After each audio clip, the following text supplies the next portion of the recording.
तो मैं एक मामूली गृहिणी थी और गृहिणी होने के साथ साथ ही मेरे सपने बहुत बड़े थे। एक साधारण से परिवार में जन्म हुआ, बहुत छोटे से गांव में मेरा जन्म हुआ और जन्म होने के बाद में जिस तरीके से लाइबिलिटीज होती है एक आम व्यक्ति की, एक बिल्कुल नॉर्मल साधारण सा जीवन जी रहे थे। और साधारण सा जीवन जैसे ही हम ग्रामीण में जीते हैं, कोई बड़े सपने नहीं होते हैं, कुछ देखा ही नहीं होता है आगे फ्यूचर क्या है, तो क्या सपने होंगे। लेकिन जैसे जैसे बड़े होते गए सपने बढ़ते गए और जैसे थोड़े से हम बड़े हो जाते हैं तो ग्रामीण का एक होता है कि जैसी बेटी थोड़ी सी बड़ी हो जाए तो उसकी शादी करा दो। वैसे ही मेरी भी हुई, बहुत जल्दी शादी हुई। और शादी की मैं अगर बात करूं तो बहुत सपने लेके, जब भी कोई महिला की शादी होती है, किसी लड़की की शादी होती है, तो उसके कई सारे सपने होते हैं।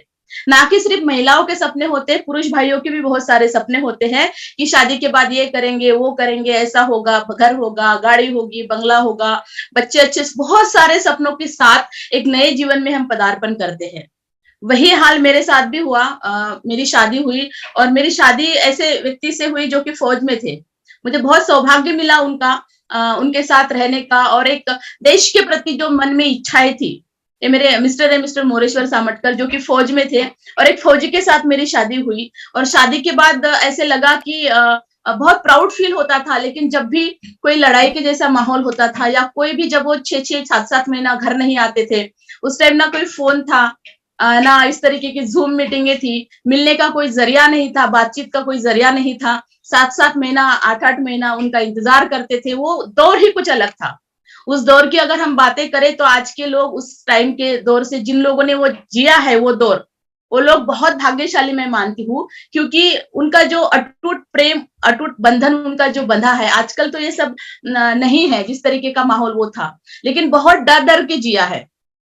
अगर मैं अपनी बात करूं तो पता नहीं ऐसे डर के जिए, पता नहीं कब क्या हो जाए, कब ऐसी कोई न्यूज आ जाए और पता चले कि क्या हो गया है। बहुत डर डर के मैंने शादी के बाद जीना शुरू किया। मैं किसी पंडित को भी अपना हाथ या कुंडली नहीं दिखाती थी, क्योंकि वो कुछ पता नहीं क्या बोल दे। इस तरीके के डर डर का जीवन जी रहे थे। सपने बहुत थे, ना कि मेरे थे, सर के भी बहुत सारे सपने थे। सर भी एक बहुत अच्छी लाइफस्टाइल जीना चाहते थे, बहुत अच्छा जीवन जीना चाहते थे। उनके ये सपने थे कि मैं सपने देखती थी वो सारे उनको पूरे करने थे। लेकिन हमारे पास कोई जरिया नहीं था। जरिया ऐसे नहीं था कि हम ऐसे जगह पे फंसे हुए थे। मैं आपको बताती हूँ कि ये हमारा थोड़ा सा परिवार है।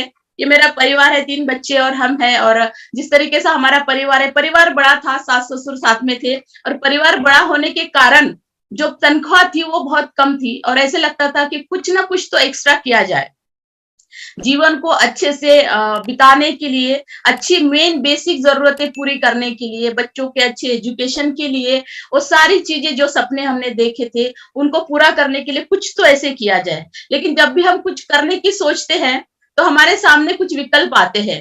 अगर उन विकल्पों की मैं बात करूं तो सबसे पहले विकल्प हमारे आते हैं कि जिस क्षेत्र से हम हैं, मान के चलते मैं एक बहुत छोटे से गांव में पढ़ी लिखी थी, तो मैंने बचपन से खेती को देखा था। मेरे परिवार, मेरे पिताजी खेती करते थे, मेरे दादाजी खेती करते थे, आसपास का सारा माहौल खेती था।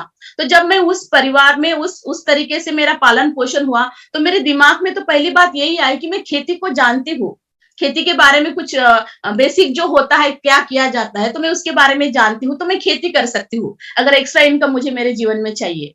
लेकिन दुर्भाग्यवश जब मेरी शादी हुई तो मेरे ससुराल में किसी के पास खेती नहीं थी।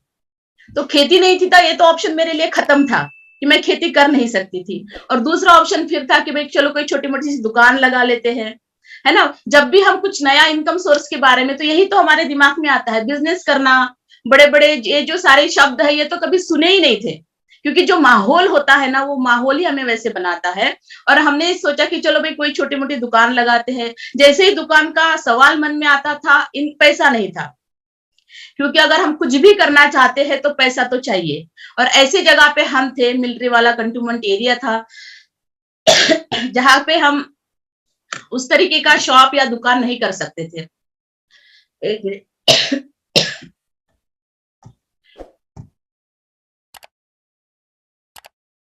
करूँ तो अगर मुझे पार्लर या बुटीक भी खोलना है तो मुझे पहले सीखना पड़ेगा। सीखने के लिए मुझे 20-25 हजार खर्चा करने पड़ेंगे, उसके लिए मुझे टाइम देना पड़ेगा। और उसके बाद भी वो दुकान कितने परसेंट चलेगा, वो मेरा पार्लर हो सकता है, वो मेरा बुटीक हो सकता है वो कितने परसेंट चलेगा मुझे नहीं पता था। ये सारे सोच रहे थे हम कि हमें क्या करना है हमारा एक्स्ट्रा इनकम बढ़ाने के लिए। जब यहाँ तक पहुंचे हम कि चलो कोई छोटा मोटा दुकान लगाते हैं, कोई हमें सिलाई कढ़ाई सीख लेती हूँ, क्योंकि फौज में होता है तो यही सब हमें माहौल देखने को मिलता है। कोई स्वेटर बुन रहा है, कोई कपड़े सिल रहा है, कोई पार्लर का काम कर रहा है, तो ये सारी चीजें हमारे आंखों के सामने थी और हमारे आसपास जो होता है हम उसी से रिलेट करते हैं। तो मैं भी उसी से रिलेट कर रही थी अपने आप को कि मुझे कुछ ना कुछ करना है, कुछ ना कुछ करना है, लेकिन उस तरीके से माहौल नहीं मिल रहा था। फिर सोचा क्यों ना, मैं 12वीं पढ़ी लिखी थी उस टाइम, तो ऐसे करते हैं कि छोटा मोटा कोई जॉब कर लेते हैं। और जॉब के लिए पहले दिमाग में आया, क्योंकि पहले ऐसे होता है कि 12वीं के बाद एक हम डीएड करके, हमारे महाराष्ट्र में एक डिग्री होती है, डीएड करने के बाद हम टीचर बन सकते हैं।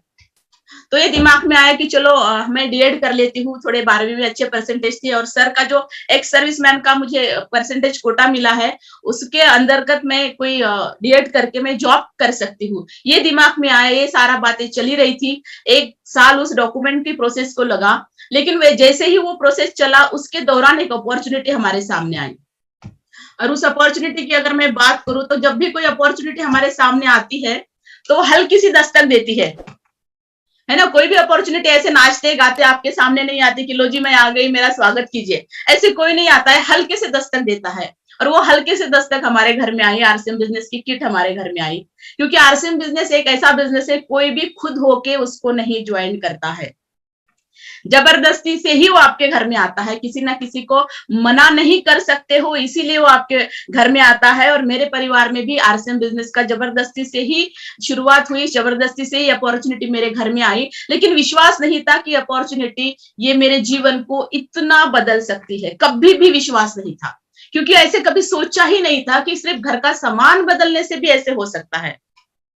लेकिन जैसे ही अपॉर्चुनिटी आई, हमने इसको समझा कि ये क्या दे सकती है। मैंने नहीं समझा, अगर मैं अपनी बात करूं, मैं बहुत आपको आज आपके सामने स्पष्ट वक्ता के जैसे बात करना चाहती हूँ, क्योंकि मैंने इस अपॉर्चुनिटी को नहीं देखा था, नहीं समझा था। हाँ, मेरे हस्बैंड ने जरूर देखा था, उन्होंने समझा था, क्योंकि उन्होंने इसके कुछ मीटिंग्स किए थे, कुछ सेमिनार किए थे, कंपनी विजिट किया था, तो उनके दिमाग में था कि ये बिजनेस आने वाले समय का बहुत बड़ा बिजनेस हो सकता है।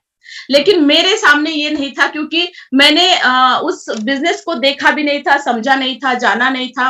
लेकिन बस एक शुरुआत मेरे घर में हुई थी, एक छोटी सी पहली इनकम जिसे हम बोलते हैं, वो एक इनकम मेरे घर में आई थी। और वहां से मुझे ऐसे लगा कि चलो 1500 रुपए तो मेरे गए, लेकिन 512 रुपए का कमीशन मेरे घर में आया। तो सर को मैंने पूछा कि सर 500 तो आ गए, 15 में से 1000 निकालने के लिए बताओ क्या करना है, क्योंकि पैसों की बहुत कमी थी। और 1500 रुपए 3000 की तनख्वाह में से 1 महीने में चले गए, तो आप समझ सकते हैं उस परिवार का क्या हाल होगा। तो मैंने सर से बोला कि सर 500 आ गए, 1000 निकालना बाकी है, जिस बंदे ने आपको आरसीएम दिया है ना उससे मुझे मिलाओ, मुझे काम करना है इसमें, ये क्या है। तो सर को बड़ी खुशी हुई, उनको लगा कि चलो मेरा काम, क्योंकि मुझे टाइम मिलता नहीं है, 24 घंटा का ड्यूटी है, तो इसको मैं इसके साथ जोड़ देता हूँ, ये करेगी तो अच्छा रहेगा। सर ने मुझे उस अपलाइन से मिलाया, और वो अपलाइन ने जब हम दोनों को बिठाया, क्योंकि हमारा ये पारिवारिक बिजनेस होता है, दोनों को जैसे बिठाया और सर ने बोला आपको 500 रुपए आएंगे, आए हैं, 5000 भी आएंगे, 50,000 भी आएंगे, 5 लाख भी आएंगे। और जैसे ही उन्होंने 5 लाख बोली, हम लोग हंस पड़े, क्योंकि लाखों की बातें कभी सुनी नहीं थी, कभी देखी नहीं थी। तो क्या उस अनजान व्यक्ति पे आप विश्वास करेंगे जो कि कोर्ट काट में आया था, और कोर्ट वालों पे तो वैसे भी लोग बहुत कम भरोसा करते हैं। तो हमने भी उनके ऊपर भरोसा नहीं किया, हम हंसे। और लेकिन हमारे हंसने में वो बातें समझ गए कि ये मतलब इनको कुछ ज्यादा ही समझ में आ गया। और मैंने सर को बोला कि सर एक और आ गए हमें उल्लू बनाने के लिए, और बोल रहे कि सिर्फ सामान बदलने से लाखों रुपए आ सकते हैं। लेकिन उन्होंने जो बातें की थी, उनकी बातें अच्छी लगी। वो माहौल में, जिस माहौल में हम रह रहे थे, आर्मी वाले एरिया में रह रहे थे, जो माहौल हमारा था, वहां पे कोई मोटिवेशन हमें नहीं मिलता था। 24 घंटा निगेटिव बातें हमें देखने की मिलती थी। आज उसके साथ ये हुआ, आज ये हुआ, आज वहां पे फौज जाने वाली है, किसी फैमिली के साथ ये मैटर। तो ये सारा निगेटिव माहौल में हम लोग रह रहे थे, और वहां पे कुछ पॉजिटिव सुनने को मिला। उस व्यक्ति की बातें अच्छी लगी, तो सोचा कि चलो विश्वास करके देखते हैं। जाने वाला तो कुछ है नहीं, ऑलरेडी ज्वाइनिंग हो चुकी है, तो ज्यादा से ज्यादा क्या होगा, अभी हमारा सुनी लेते हैं, देख लेते हैं, जो होगा वो देखा जाएगा। इस डिसीजन पे आए, और जैसे ही मैंने कहा कि सर ठीक है हम करते हैं, तो सबसे पहले मेरे मिस्टर को बहुत खुशी हुई, और उन्होंने इस बिजनेस को करने के लिए यूपी से महाराष्ट्र जाना शुरुआत कर दिया। अब एक व्यक्ति यूपी से महाराष्ट्र जब जाएगा तो 3-4 घंटे सफर में, 3-4 दिन सफर में वहां पे रहना, वो बिजनेस बढ़ाने के लिए वो 3-3, 4-4 दिन घर से बाहर रहते थे। और मैं फिर परेशान कि ये ऐसे कौन सा बिजनेस है कि जिस बिजनेस को करने के लिए घर से 3-3 4-4 दिन घर से बाहर रहना पड़ता है। 6 महीने तक मैंने इंतजार किया, कोई इनकम नहीं आई। सिर्फ पहली इनकम आई थी 512 रुपए, उसके बाद में कोई इनकम नहीं आई और 6 महीना तक सिर्फ सर खर्चा खर्चा कर रहे थे, क्योंकि सर का विजन था, मेरा नहीं था। और नौबत यहां तक आ पहुंची कि सर को मैंने बोला, सर या तो आप आरसीएम बिजनेस कीजिए या हमें छोड़ दीजिए, दोनों में से एक चूज आपको करना पड़ेगा, क्योंकि मैं अभी आपके साथ नहीं रहना चाहती हूँ। 3-3 बच्चों को लेके मुझे अकेले ऐसी जगह पे मैं रह रही हूँ जहां पे कोई पहचान का नहीं है। यहाँ से मार्केट भी मुझे जाना है तो 3 बच्चों को पैदल लेके 1.5 किलोमीटर दूर जाना, मुझे अगर नमक भी चाहिए, सब्जी भी चाहिए तो 1.5 किलोमीटर जाके मुझे लाना है। और ऐसे में आप 3-3 4-4 दिन घर पे नहीं आते हो, कभी बच्चे बीमार, क्योंकि मेरे पास विजन नहीं था, क्योंकि मैंने इनकी मीटिंगें नहीं सुनी थी, या मैंने भिलवाड़ा में नहीं देखा था, मैंने कोई बुक्स नहीं पढ़ी थी, कोई टेप नहीं सुनी थी, तो मेरे पास कोई विजन नहीं था। तो मैं सर को जब ऐसे बोला कि सर या तो आरसीएम या तो मैं, 2 ऑप्शन रखे, अगर आपको आरसीएम बिजनेस करना है तो आप मुझे छोड़ दीजिए, अगर आपको मुझे नहीं छोड़ना है तो आप आरसीएम बिजनेस को छोड़ दीजिए। जब नौबत यहां तक आई तो हमारे सर बहुत होशियार है। वैसे सभी लोग बोलते हैं कि मिलिट्री वालों के घुटने में होती है, लेकिन इनके सही जगह पे थी और उन्होंने एक काम बहुत अच्छा किया। उन्होंने यही बात अपने अपलाइन को बताई कि सर मेरा विजन बहुत बड़ा है, मैं काम तो बहुत करना चाहता हूँ लेकिन घर से परेशानी आ रही है।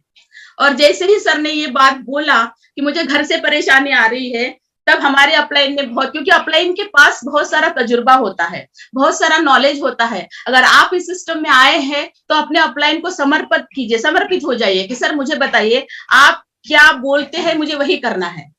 और मेरे हस्बैंड ने वही किया। उन्होंने अपलाइन को जब बातें बताई तो उन्होंने हमारे अपलाइन डॉक्टर राजेंद्र सोनी जी है, उन्होंने एक बहुत अच्छी सर को बात बताई कि सर अगर आपको फैमिली से डिस्टर्बेंस है तो आप एक काम कीजिए, आपके आसपास में 150 किलोमीटर में, 200 किलोमीटर में जहां पे भी सेमिनार होता है, क्योंकि पहले ये जूम तो कुछ भी नहीं था, मोबाइल्स नहीं थे, जूम नहीं था, तो फिजिकली प्रोग्राम होते हैं। तो आप एक काम कीजिएगा कि मैडम को है ना किसी सेमिनार में लेके जाइए, उनको माहौल दिखाइए इस बिजनेस का क्या है। और हमारे सर एसमैन थे, क्योंकि वो मिलिट्री में रह चुके और उनको कोई भी चीज को मना करना आता नहीं था, जो भी कमांडर का आदेश है, yes sir, yes sir, yes sir. और मुझे ऐसे लगता है कि बहुत सारे फौजी अगर इसमें कामयाब है तो बस एक ही वजह से, यस सर की वजह से, क्योंकि इस सिस्टम में भी जो अपलाइन की बातों को यस सर करके सुनेगा वो डेफिनेटली कामयाब होगा। और वो यस सर की वजह से उन्होंने मुझे मीटिंगों के साथ जोड़ा, और उस मीटिंग में जो मिलता है ना, मैं आपको बताऊं, बहुत बढ़िया माहौल मिलता है। वहां पे हमें देखने को मिलता है कि कितने लोगों को इनकम आ रही है, कितने लोग सक्सेस है, 100% प्रोडक्ट यूज करने के क्या फायदे हैं, बहुत सारी बातें, और एक लाइफस्टाइल क्या होती है वो वहां पे देखने को मिलती है। और मैंने अपने विचारों को जो बदला है वो मीटिंगों से बदला है। एक मीटिंग मैंने झांसी में की थी, उस मीटिंग में मेरे पूरे रोंगटे खड़े कर दिए, और आज तक वो मीटिंग मुझे याद है। और मैंने जो डिसीजन लिया है उस बिजनेस को करने का, उस मीटिंग से लिया है, और उस मीटिंग के बाद मैं कभी भी रुकी नहीं। फिर मुझे कोई समस्या नहीं आई, चाहे सर 8 दिन घर से बाहर रहे, चाहे 15 दिन सर घर से बाहर रहे, या मैं कई कई दिनों तक बाहर रहूं। छोटे छोटे बच्चों को लेके बहुत सारे चैलेंजेस आती थी। बहुत बार ऐसे लगा कि नहीं, बस अब इस बिजनेस को नहीं करना है। कभी बच्चे बीमार होते थे, कभी घर में रिश्तेदार आते थे तो हम घर पे नहीं रहते थे, बच्चों की पेरेंट्स मीटिंग होती थी तो ना सर रहते थे ना मैं एक जुनून था सर पे, एक जुनून के जैसे बहुत काम किया। और सर को मेरा सपोर्ट इसलिए रहा क्योंकि सर का 24 घंटे का ड्यूटी था और मैं 24 घंटा फ्री थी। क्योंकि फौज में जब भी हस्बैंड चले जाते हैं तो मैडम लोगों के पास कोई काम नहीं होता है। खाना बना के सुबह 5 बजे 6 बजे रख दो, उसके बाद कोई काम नहीं, पूरा दिन क्वार्टर्स में रहो। उसका मैंने बहुत फायदा उठाया। मैंने जब भी हमारी कोई अपलाइन आती थी वहां पे, तो मैं जितनी भी महिलाएं थी उनको इकट्ठा करती थी, प्लान दिखाती थी। और ऐसे अजूबे हमने देखे, जिन महिलाओं ने पढ़ना लिखना जिनको नहीं आता है, उन्होंने भी ब्लैक बोर्ड पे प्लान देना हमने सिखा दिया था। वो गोले बनाना, 5 गोले, ये अपलाइन है, ये कस्टमर है, और ये मील है, ये सारा उनको सिखा दिया, परसेंटेज उनको सिखा दिया। और वहां से हमारी बहुत बढ़िया शानदार शुरुआत हुई। मैंने इस बिजनेस को जिया है, मैं अगर मेरी अपनी बात कहूं तो मैंने जिया है, लेकिन तब जिया है जब मुझे मेरे हस्बैंड का सपोर्ट था। सर ने तब इस बिजनेस को बहुत अच्छे से किया क्योंकि उनको फैमिली से सपोर्ट था। हमने अपने बच्चों को इकट्ठा किया, इकट्ठा बिठाया, परिवार को इकट्ठा बिठाया, सास ससुर को बिठाया, और हमने उनके सामने कमिटमेंट किया कि देखो आज हमारे पास कुछ भी नहीं है, ना खेती है, ना कोई हमारे पास फ्यूचर है, बस ये बिजनेस हमारे सारे सपने पूरे कर सकता है। अगर आपका सपोर्ट है तभी हम इस बिजनेस में आगे काम कर सकते हैं। उनको विश्वास में लिया कि अगर आज आपके स्कूल में कुछ काम है और हम नहीं आ पाते तो आप बुरा मत मानना है जिसका, आप ये समझ लेना कहीं ना कहीं मेरे मम्मी पापा अच्छा काम करने के लिए गए हैं। और बच्चों ने भी, जब आप कुछ मांगते हैं ना किसी से, जब मांगते हैं तो देने वाले लोग तो कई सारे तैयार हो जाते हैं। और हमारे बच्चों ने हमारा बहुत सपोर्ट किया, हमारे फैमिली ने हमारी बहुत सपोर्ट की। लेकिन कुछ पुराने ख्यालात के लोग होते हैं, जैसे कि मेरी सासू माँ थी। एक बार मेरा बेटा बहुत बीमार था और वो, उसको बहुत तेज बुखार था, और वो जब बोल रही थी कि बस अभी नहीं जाना है, इस बिजनेस को नहीं करना है, इतना बच्चा बीमार, क्या कैसे आप बाहर जा सकते हो। तो तब हमने बोला कि मम्मी जी आज है ना बाहर जाना पड़ेगा, क्योंकि मैंने किसी को टाइम दे रखा है, इसको दवाई दी है, ये सो जाएगा, आप इसको संभालिए, क्योंकि आज हमारे पास कुछ भी नहीं है। अगर आज हम घर से बाहर नहीं निकले तो कल इसको वो स्ट्रगल करना पड़ेगा, और हम नहीं चाहते कि जो जीवन हम जी रहे हैं वो हमारे बच्चे भी जिए। उसके लिए तो हमें घर से बाहर जाना पड़ेगा। और इस कमिटमेंट के साथ काम किया, मीटिंग सेमिनारों में। लेकिन ये सारा का सारा क्यों हुआ? क्योंकि सिस्टम के ऊपर विश्वास था। अगर आपको आपके ऊपर विश्वास है, आपके संकल्प के ऊपर विश्वास है और जीवन में कुछ करना चाहते हैं, देखो कोई कितना भी आके आपको बताएगा, बहुत सारी जूम मीटिंगें चल रही है, बहुत सारी फिजिकल मीटिंगें चल रही है, बहुत बड़े बड़े लीडर्स आपको आके बातें बता रहे हैं, लेकिन वो तब तक बताएंगे, आप सुनेंगे, घर निकल जाएंगे। लेकिन जब तक आप अपने जीवन को नहीं बदलना चाहते, जब एक संकल्प नहीं लेते कि मुझे क्या करना है, क्यों इस बिजनेस को मुझे करना है, तब तक आपका जीवन नहीं बदल सकता। अगर आप अपना जीवन बदलने के लिए तैयार है तो कमिटमेंट तो आपको ही लेनी पड़ेगी, कोई और नहीं ले सकता। और इस बिजनेस में कामयाब होने के लिए खुद पे ऊपर विश्वास, मैं कहती हूँ कि आत्मविश्वास होना चाहिए, वही व्यक्ति इस बिजनेस में कामयाब हो सकता है। और इसमें कामयाब होने के लिए जो व्यक्ति 6 बेसिक को फॉलो करता है, क्योंकि मैंने किया है, मुझे आज भी पता है। मेरे पास कैंटीन का सामान था, क्योंकि मैं मिलिट्री में थी, और कैंटीन का सामान आप लोग सब लोग जानते हैं कि लोगों की भीड़ पड़ी रहती है कैंटीन में सामान, क्योंकि लोग बोलते हैं कि जो कैंटीन में सामान आता है वो सबसे अच्छा है। लेकिन हमने उस कैंटीन के सामान को छोड़ के 100% प्रोडक्ट यूज किए। जो भी प्रोडक्ट आरसीएम में होते थे और वही हमारे घर में होते थे, जो नहीं है उस वो बात छोड़ के जो आरसीएम में प्रोडक्ट है, ऐसे कोई प्रोडक्ट नहीं था कि जो आरसीएम में है और वो मेरे घर में नहीं है। 100% प्रोडक्ट यूज किया और उसके साथ साथ इस प्रोडक्ट के बारे में चर्चा की। बहुत आसान और बहुत सिंपल सा ये 6 बेसिक का पहला फार्मूला है, और अगर 6 बेसिक जिसने अपने जीवन में उतार लिए इस बिजनेस में, उसको कामयाब होने से कोई नहीं रोक सकता। दूसरा बिजनेस जो हमारे अपलाइन ने मेरे साथ किया था, मुझे आज भी याद है, बैठ के अपने डिस्ट्रीब्यूटर के ड्रीम्स और प्रोस्पेक्टिव की लिस्ट बनाई थी। हमारे अपलाइन ने हमारी लिस्ट बनाई थी कि शीतल जी बताइए आपके क्या सपने हैं, आप क्या चाहती है जीवन से। मैंने अपने सारे सपने सर को एक एक एक एक एक एक करके गिनवाए, क्योंकि मेरे सपने बहुत बड़े थे। मेरे सपने थे कि सर मैं नहीं पढ़ी हूं तो मुझे मेरे बच्चों को अच्छे स्कूल में पढ़ाना है। मेरे पास बेटियां है और मैं चाहती हूँ कि मेरी बेटी पटर पटर इंग्लिश में बोले और मैं सुनूं, मुझे इंग्लिश नहीं आती है। ये मेरा पहला सपना था। दूसरा मेरा सपना था कि सर मुझे है ना कार लेनी है। मेरे पास 3 बच्चे हैं, मेरे पास एक होंडा पैशन की गाड़ी थी हमारे पास, और सर हमारे थोड़े से मोटे हैं, वो गाड़ी पे जब बैठते हैं आधी सीट वो ले लेते हैं, एक बच्ची बीच में बैठती है, पीछे मैं बैठती थी एक टंकी पे और एक बच्चा गोद में, ऐसे सर्कस लेके हम चलते हैं। उस टाइम वो सर्कस नहीं लगती थी, ये तो सर्कस होती है, ये आरसीएम ने बताया। उस तरीके से जीवन जी रहे थे, तो लगा था कि नहीं एक छोटी सी कार होनी चाहिए जीवन में। वहीं से जैसे जिस तरीके से आप अपने जो भी प्रोस्पेक्ट के पास जाते हैं, जिनको ज्वाइन करते हैं, उनको इस 6 बेसिक के साथ जोड़िए, उनके ड्रीम की लिस्ट बनाइए, उनको कांटेक्ट कैसे करते हैं, ये सारा का सारा जो 6 बेसिक का प्रोसेस है उस पे लेके आइए, और फिर उसके बाद ज्वाइनिंग कीजिए और उन्हें भी वही 6 बेसिक के साथ इस बिजनेस में काम करने के लिए तैयार कीजिए। वो डेफिनेटली 101% कामयाब हो सकते हैं अगर आपने इन सारी चीजों को फॉलो कर लिया। और जिस मिशन की बात, आजकल हम बिजनेस नहीं बोलते हैं इसको, ये क्या हमारे लिए मिशन हो चुका है। और इस मिशन में अगर मैं बात करूं तो आज पूरी इंडिया में इस मिशन के बहुत चर्चे हो रहे हैं। और हमारा जो मिशन है ये 3 मुख्य उद्देश्यों पे काम करता है, जिसमें पहला आता है स्वास्थ्य रक्षा, स्वावलंबन और महिला सशक्तिकरण। स्वास्थ्य रक्षा की अगर बात करें तो हम सब लोगों के पता है, जितने भी आज लोग यहाँ पे हम जुड़े हुए हैं, कि हमारे प्रोडक्ट जो है आरसीएम बिजनेस के, वो स्वास्थ्य के लेके बहुत सपोर्टिव है। कोई भी ऐसा प्रोडक्ट हमारे पास नहीं है जो कि हमारे हेल्थ को हानि पहुंचाएगा। और बहुत सारे लोगों को इस बिजनेस ने खुद की पहचान बनाई, उनको स्वावलंबी बनाया है। और तीसरा और महत्वपूर्ण पार्ट इसमें आता है महिला सशक्तिकरण। क्योंकि मैं एक महिला हूं तो मैं इसके बारे में जरूर बात करना चाहती हूँ, क्योंकि इस बिजनेस ने, इस मिशन ने मेरा जीवन बदल के रख दिया। नहीं तो आज आप सोच सकते थे कि मेरा जीवन, अगर मैं आज भी इमेजिन करती हूँ कि अगर मैं इस बिजनेस में नहीं होती तो मैं आज कहाँ होती। वही साधारण सी जीवन जी रही होती, वही छोटा सा घर होता, कार की तो कहीं सोच नहीं सकते हैं, वही बच्चे साधारण से स्कूल में पढ़ रहे होते, वही ताम झाम वाली काच कीच वाली जिंदगी जी रहे होते। आज ये खत्म हो गया, कल ये सारा जिंदगी में जब इमेजिन करती हूँ तो मुझे बहुत प्राउड फील होता है कि मैं इस बिजनेस के साथ जुड़ी हुई हूँ। और महिला सशक्तिकरण की अगर हम बात करें तो ये एक बहुत बड़ी बिग अपॉर्चुनिटी है महिलाओं के लिए।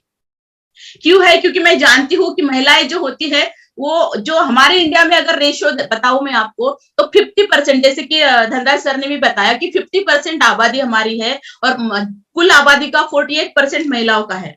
और 48% महिलाओं में से कुछ गिनी चुनी महिलाएं हैं जो कि बाहर जाकर काम करती है, अपने परिवार का हाथ बार बढ़ाती है। उसमें से बहुत कम मात्रा में, मात्र 9% का रेशियो आता है कि जो महिलाएं वर्किंग वुमन मानी जाती है।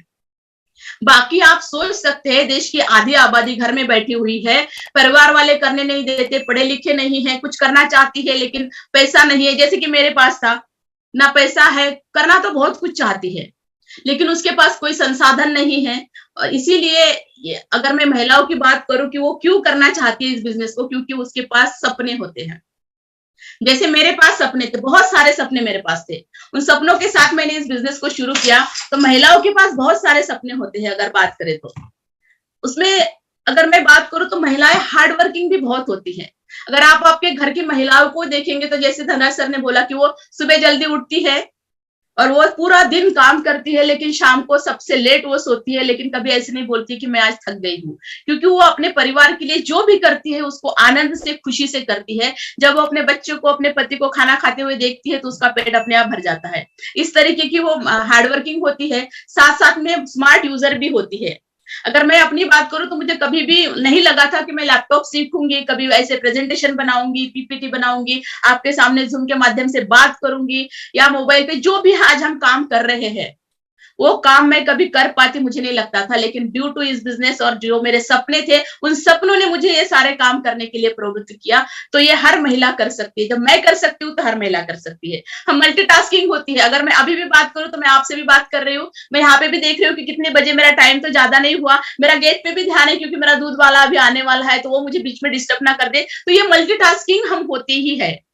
और धनराज सर ने इसमें बहुत अच्छी सी बात बताई। और महिला इसमें कामयाब होती है क्योंकि वो अपने घर की रिस्पॉन्सिबिलिटी, हेल्थ की रिस्पॉन्सिबिलिटी लेती है। कोई भी महिला को ऐसे नहीं लगता कि जो मेरे घर में पक रहा है, जो मैं बना रही हूँ, या मेरे घर में जो प्रोडक्ट आ रहा है उससे मेरे परिवार को कोई नुकसान हो। हर महिला अपनी ये जिम्मेदारी समझती है, इसीलिए महिलाएं डायरेक्ट सेलिंग में बहुत ज्यादा कामयाब हो सकती है। और इसका विजुअलाइजेशन अभी हमने जस्ट किया है। और इसमें हमारे जो दूरदर्शी लोग होते हैं ना, जो होते हैं कि उनको आगे का दिख जाता है क्या है, और वैसे ही हमारे बीसी जी है, उन्होंने देख लिया कि आने वाला समय महिलाओं का है और उन्होंने 1 PM शुरू कर दिया, 2 PM शुरू कर दिया। महिलाओं के लिए इतना सारे मंच उन्होंने खड़े कर दिए और कई सारी महिलाएं आज बहुत अच्छा बोलती है, बहुत अच्छा काम कर रही है, अपना इनकम को बढ़ा रही है, बहुत कुछ उससे हासिल हो रहा है। और साथ साथ में हम महिलाएं आरसीएम बिजनेस में क्यों कामयाब है, क्योंकि महिलाओं का जो स्वभाव होता है, उनको सस्ता भी चाहिए, अच्छा भी चाहिए, ज्यादा भी चाहिए, और परिवार की हेल्थ के लिए अच्छा भी होना चाहिए। तो ये सारे के सारे प्रोडक्ट हमारे पास है। अगर मैं बहुत बड़ी बात ना करूं तो हमारे पास जो प्रोडक्ट है वो डेली नीड्स वाले हैं, रोज इस्तेमाल करने वाले हैं। और उसकी क्वालिटी आप देखेंगे, हर प्रोडक्ट की क्वालिटी बहुत अच्छी है, हेल्थ सपोर्टिव है, और सबसे बड़ी बात है कि कीमत में भी वाजिबी है। और क्वांटिटी में अगर हम मार्केट से कंपेयर करते हैं तो हमारे कितने सारे प्रोडक्ट मार्केट से रेट में भी कम है और क्वांटिटी में भी ज्यादा है। ऐसे प्रोडक्ट हमारे पास में है तो हमें कौन सक्सेस होने से रोक सकता है। और सबसे बड़ा पॉइंट जो महिलाओं के लिए आता है, क्योंकि महिलाओं के ऊपर कोई विश्वास नहीं करता, उसका खुद को भी खुद के ऊपर विश्वास नहीं होता है। क्योंकि शादी से पहले तो बहुत ज्यादा सपने होते हैं, लेकिन जैसे ही शादी हो जाती है, जिम्मेदारी आ जाती है घर की, परिवार की, बच्चों की, तो उसके सारे सपने धीरे धीरे बंद होते हैं, देखना बंद कर देती है अपने सपने को, अपना कॉन्फिडेंस कहीं ना कहीं खो देती है कि नहीं, अब मैं कुछ नहीं कर सकती, जो मैंने पढ़ा था वो तो मैं भूल गई, अभी तो 8 साल हो गए, 9 साल हो गए, अब कहाँ वो बातें याद रह गई मुझे, मैं अभी क्या कर पाऊंगी। जरूरत उसको है, उसको पता है कि मुझे मेरे बच्चों को अच्छी एजुकेशन देनी है, उसको पता है कि जो मेरे हस्बैंड आज जो काम कर रहे हैं उसमें आने वाले समय में जो लाइफस्टाइल, या चलो लाइफस्टाइल तो छोड़ो, जो बेसिक जरूरतें हैं वो भी ठीक ठाक से पूरी नहीं हो रही है, वो करना बहुत चाहती है लेकिन उसके पास कोई जरिया नहीं है। आज मैं भी उस जगह थी, मुझे भी करना बहुत था लेकिन मेरे पास कोई जरिया नहीं था। लेकिन आरसीएम बिजनेस की वजह से आपके पास इतनी सारी अपॉर्चुनिटीज है, इतनी सारी अपॉर्चुनिटीज है, क्योंकि यहाँ पे आपको कोई भी स्टाफ रखने की जरूरत नहीं है। आज जो हमने कहा किसी को स्टाफ रखा, एक कॉल आया, आपकी मीटिंग है, हम धनराज सर का कॉल आया, हम लोग बात कर रहे, इतने सारे लोग एक मंच पे, कहा हमें ऑफिस खोलने की जरूरत है, ना कोई हमें दुकान खोलने की जरूरत है, लेकिन ना किसी डिग्री की जरूरत है हमें कोई किसी ने नहीं पूछा आप कितने पढ़े लिखे हैं, आप गोरे हैं, काले हैं, आप किस समाज से हैं, आप महाराष्ट्र से, आप झारखंड से हैं, कोई आपको बंदिश नहीं है, कोई आपको नियम नहीं है कि आप मर्द है, आप बुजुर्ग है, आप विद्यार्थी है, कोई भी कैटेगरी के व्यक्ति। बस वही बात आती है कि जिसके जीवन में कुछ गोल्स है, जिसको अपने जीवन को बेहतर बनाना है, जिसका एक दृढ़ संकल्प है कि मुझे अपना जीवन, चाहे वो किसी भी एंगल से हो, वो जो व्हाई होता है, व्हाई क्लियर है आपका कि मुझे इस बिजनेस को क्यों करना है, चाहे वो पैसा कमाने के लिए हो, चाहे वो घूमने फिरने के लिए हो, चाहे वो 7 पीढ़ियों, जैसे हम बात करते हैं कि 7 पीढ़ियों की तकदीर तस्वीर बदलने के लिए हो, चाहे जो भी आपका व्हाई हो, आपके पास हो सकता है ये सारी की सारी लाइबिलिटीज पहले से हो, लेकिन अगर आपके पास है तो क्या आप वो दूसरों को दे सकते हैं? नहीं दे सकते हैं। लेकिन इस माध्यम से आप हजारों लोगों के लाइफ को बदलने का एक मौका, एक अपॉर्चुनिटी आपके पास है। कई सारे लोगों को अगर आपने इस बिजनेस में लाया, उनके सपने जगाए, उनको बताया कि ये बिजनेस के माध्यम से आप क्या हासिल कर सकते हैं, तो आप इस बिजनेस में मुनाफे के हिस्सेदार बनते हैं। आप तो बनते ही है, लेकिन जिनको आपने यहाँ पे लाया वो भी लोग उस मुनाफे के भागीदार बनते हैं।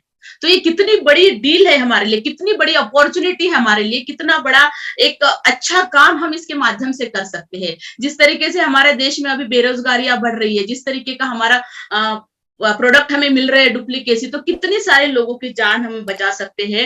और जिस तरीके के प्रोडक्ट के हमें डेमोज मिलते हैं, जिस तरीके के प्रोडक्ट के रिव्यूज मिलते हैं, तो हमें अपने आप के ऊपर प्राउड होता है कि बहुत बहुत धन्यवाद ऊपर वाले कि मैं इस आरसीएम बिजनेस का पार्ट हूं, कि कम से कम ये बीमारियां मेरे घर तक तो नहीं आएगी। हम अपने आप को धन्यवाद देते हैं, ऊपर वाले को धन्यवाद देते हैं और इस सिस्टम को धन्यवाद देते हैं।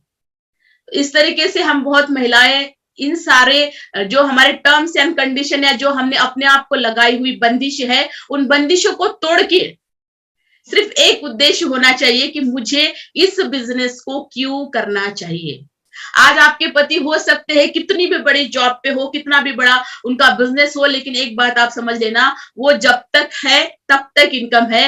हो सकता है अगर उनके साथ किसी के साथ ना हो ऐसा, लेकिन ये दुनिया का दस्तूर है, ये बनाया हुआ एक नियम है प्रकृति का, जो आता है वो जाता है। अगर उसके साथ कुछ हो गया तो हमारे परिवार का क्या। हमारे दिनेश चौधरी सर बहुत अच्छा एक एग्जांपल देते हैं अपनी फिजिकल मीटिंग में। वो हमेशा बोलते हैं कि जब भी आप सोते हो तो जाके बेडरूम में देखना और इमेजिन करना कि आपका परिवार इतने अच्छे से सो रहा है, और सोच के देखना कि उस तस्वीर में आप नहीं है, तो क्या आपका परिवार उसी तरीके से जीवन यापन करेगा? तो क्यों हम उसका वेट करें? हम महिलाएं हैं, घर हमारा भी है, परिवार हमारा भी है, बच्चे अपने भी है, क्या हमारी कोई जिम्मेदारी नहीं है अपने परिवार के ऊपर? उसके लिए मैं आज सभी भाइयों से, क्योंकि ये नेशनल मंच है, सभी भाइयों से बोलती हूँ कि अपने घर की महिलाओं का सपोर्ट कीजिए।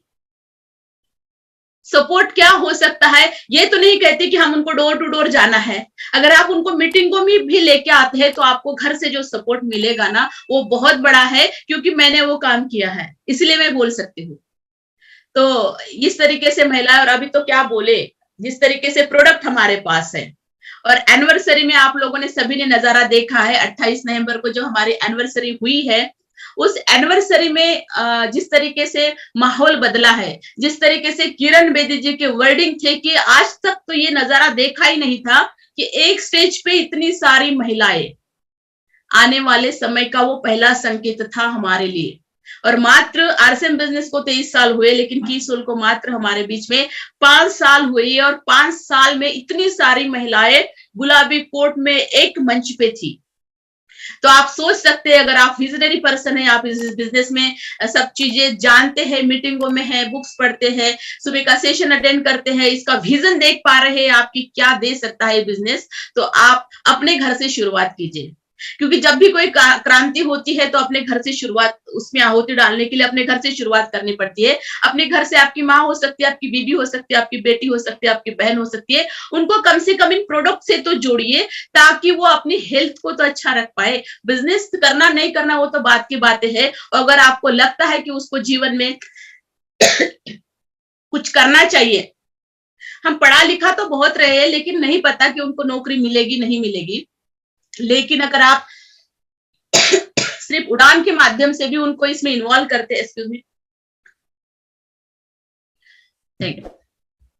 तो उड़ान का ये जो एक मंच हमें मिला है, और मैं आपको एक बहुत बड़ी बात बताने वाली हूँ, क्योंकि उड़ान जस्ट अभी शुरू हुआ है और जब भी कोई काम शुरुआती दौर में हम उसमें इन्वॉल्व होते हैं तो आने वाले समय में ये हमारे लिए बहुत बड़े बड़े रास्ते खोल के देता है।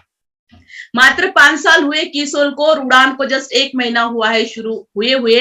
आप अपने टीम के मैक्सिमम महिलाओं को इसके साथ जोड़िए। आपके मैं कहती हूँ कि 75% 80% एफर्ट यहीं पे खत्म हो जाएंगे। आपने सिर्फ उड़ान का रजिस्ट्रेशन करने तक उनके साथ रहना है। उनका रजिस्ट्रेशन करके उनको जो ट्रेनिंग मिलेगी, जो उनको वहां पे विजन मिलेगा, जो उनके सपने जगेंगे, वो सारा का सारा काम तो वो ट्रेनिंग के माध्यम से होगा। वो सारा का सारा काम तो वो जब भी प्रियंका मैम के सेशन होते हैं वो सुनेंगे तब उनका विजन क्लियर होगा। क्योंकि 48% महिलाएं हैं। पूरी देश की आबादी की आधी महिलाएं अगर है, और हर महिला को सुंदर दिखना अच्छा लगता है, हर महिला को लगता है कि मैं सबसे अच्छी कैसे दिखूं, उसकी साड़ी मेरी साड़ी से सफेद क्यों। तो ये जो वर्ड है ये हर महिलाओं के अंदर के सपने जगाते हैं। तो आपका परम कर्तव्य बनता है कि आपके एफर्ट है उन महिलाओं को उड़ान का रजिस्ट्रेशन करवा दे, और बाकी तो वो अपने आप कर लेगी। वो उड़ान में 2nd लेवल भी क्वालिफाई करेगी, वो 3rd लेवल भी क्वालिफाई करेगी, अपनी टीम को भी इसमें इन्वॉल्व करेगी। आप उनके सपने जगा के वहां तक तो लेके आइए। और मैं इसमें आ चुकी हूँ, इसलिए मैंने आज अपनी फोटो यहाँ पे लगाई, क्योंकि मुझे भी जरूरत है सीखने की। अगर मैं आज कहीं पार्लर सीखने जाती हूँ या मुझे अपना ही खुद का मेकअप करना है और मुझे सीखना है, तो मुझे 20-25 हजार रुपए देने पड़ेंगे। ऑनलाइन सीखने के लिए भी मुझे रजिस्ट्रेशन करना पड़ेगा, मुझे सीखना पड़ेगा, मुझे उसकी भी फीस देनी पड़ेगी। लेकिन यहाँ पे आपको वो हर प्रोडक्ट की नॉलेज मिलेगी, किस तरीके से अप्लाई किया जाता है वो बताएगा, मेकअप कैसे किया जाए, प्रोफेशनली मेकअप कैसे किया जाए, पार्टी वेयर मेकअप कैसे किया जाए, कौन से प्रोडक्ट इस्तेमाल होने चाहिए, उन प्रोडक्ट में क्या क्या पड़ा हुआ है। एक्सपर्ट द्वारा आपका ट्रेनिंग यहाँ पे होगा विथ डेमो सेशन। तो ये हमारे लिए कितनी बड़ी बात है। तो एक संकल्प लीजिए आप, अगर आप सही में आने वाले समय में ये 48% महिलाओं की जो भागीदारी है और इस बिजनेस में वो सारा का सारा मंजर अभी आपको देखने को मिलेगा आगे आगे किस तरीके से महिलाएं आ रही है।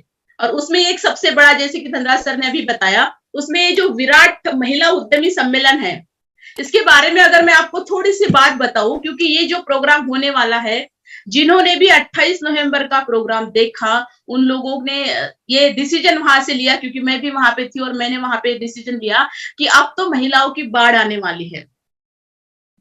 अगर अभी भी हम इस अपॉर्चुनिटी को या अभी भी हम इस इशारे को, इस अंदेशे को नहीं समझते हैं तो हम कहीं ना कहीं पीछे रह जाएंगे। और एक बहुत बड़ा माहौल अगर आपको देखना है तो उस माहौल में हमारे ऐसे ऐसे बड़े बड़े सेलिब्रिटी जो कि हमारे देश के माने चुने लोग हैं, जो आज तक ऐसे प्रोग्राम में नहीं गए, लेकिन हमारे लिए कितनी प्राउड की बात है कि डायरेक्ट सेलिंग की इंडिया में हिस्ट्री क्रिएट हो रही है। एक तो हिस्ट्री क्रिएट हुई थी जब हमारी राजनीतिक आजादी चली थी। अगर आज भी किसी के घर से कोई व्यक्ति शहीद हुआ है ना, 4-5 पीढ़ी पहले की बात अगर मैं करूं, तो वो 4-5 पीढ़ी भी आज तक उसी शहीद व्यक्ति का नाम लेके नहीं, हम तो उसके परिवार से है, हमारे दादाजी परदादाजी तो उस स्वतंत्रता के उसमें उनका योगदान रहा था। ये मतलब प्राउड फील करते हैं। पूरा गांव का देखने का नजरिया, पूरे एरिया का देखने का नजरिया, क्योंकि मुझे पता है कि जब मेरा घर में फौज से शुरुआत हुई थी तो उस फौज की वजह से मेरे घर में कितना प्राउड का माहौल था। जब मेरे हस्बैंड कारगिल की लड़ाई में थे तो मैं आपको वो छोटा सा इंसिडेंट बताना चाहूंगी यहाँ पे, कि कितने सारे लोग आके जाते थे, कितने सारे नेता आके गए, जो भी आता था वो मिल के जाता था, बातचीत करते थे, पूछते थे, एक प्राउड फील आता था। लेकिन डर कहीं ना कहीं बहुत ज्यादा मन में था। लेकिन यहाँ पे वो डर नहीं है। वो थी एक राजनीतिक आजादी और ये है आर्थिक आजादी। और आर्थिक आजादी के अभियान में डायरेक्ट सेलिंग की हिस्ट्री में पहली बार ये ऐसे एक मंच पे इतने सारे लोग आ रहे हैं और एक प्राउड मोमेंट है। आप देखने के लिए उसको जरूर आइए, क्योंकि हो सकता है जितने भी लोग वहां पे आएंगे उनकी पीढ़ी आने वाले समय में बोलेगी कि ये मेरी वो दादी थी, ये मेरी वो नानी थी, वो इस पहली बार जो डायरेक्ट सेलिंग का इंडिया में ऐसे प्रोग्राम हुआ था उसमें वो शामिल थी। एक प्राउड मोमेंट है, एक हिस्ट्री क्रिएट हो रही है, तो इसका आप भाग बनिए। आपके अपलाइन से पूछ के, आपके कोल्डर से पूछ के इसमें आप आइए, आपका मोस्ट वेलकम है। वहां पे जितनी भी सीटें हमारी थी, आप अपने अपलाइन से बात करके इसको माहौल को देखने के लिए आप जरूर आइए, किस तरीके का वो माहौल रहेगा। और जैसे कि मार्च महीना है और मार्च महीने का जो शुरुआत होता है, मार्च महीने में आंकड़े बदल जाते हैं। एक तो फरवरी महीना हुआ, पिछला महीना बहुत सारे लोगों ने बहुत अच्छी क्लोजिंग की, और एक मार्च महीना आता है तो मार्च महीने सभी के टारगेट होते हैं, फाइनेंशियल ईयर इसे माना जाता है, और सभी लोग अपने टारगेट पूरे करने के लिए, अपने जीवन के बहुत सारे लोगों के टारगेट होते हैं, वो पूरे करने के लिए इस मार्च का वेट करते हैं। और मार्च महीने में आज का पहली तारीख है, आप अपने गोल बनाइए कि आप इस बिजनेस से क्या चाहते हैं। आपके अपलाइन के पास बैठ के उसके ऊपर डिस्कस कीजिए, आप अपने डाउनलाइन के साथ मिलके इसके ऊपर बातचीत कीजिए, और अपने मार्च को, आने वाले 2024 का जो मार्च है, इसकी शुरुआत बहुत शानदार हो चुकी है, क्योंकि आज की एक ही तारीख है और एक ही तारीख को इतना बड़ा अवार्ड हमारे परिवार में आया है। इसकी अगर मैं बात करूं तो आज प्रियंका मैम को वुमन चेंज मेकर का अवार्ड मिला। आप लोग सब इसको व्हाट्सएप पे, फेसबुक पे, इंस्टाग्राम पे देख रहे होंगे, और ये हमारे लिए इस मार्च महीने की बहुत बड़ी जीत है। ये अवार्ड हमारे परिवार में आया है, अन्य प्रियंका मैम को ये अवार्ड मिला है। तो हम बहुत बहुत मैम को कॉन्ग्रेचुलेट भी मैं करती हूँ इस माध्यम से, इस 8 PM के माध्यम से उनको बहुत बहुत धन्यवाद भी देती हूँ। और जिस तरीके से उन्होंने महिलाओं के लिए एक शुरुआत की है, आने वाले समय में ये बहुत बड़ा कारवा बनने वाला है। तो बहुत बहुत धन्यवाद आप सभी लोगों का।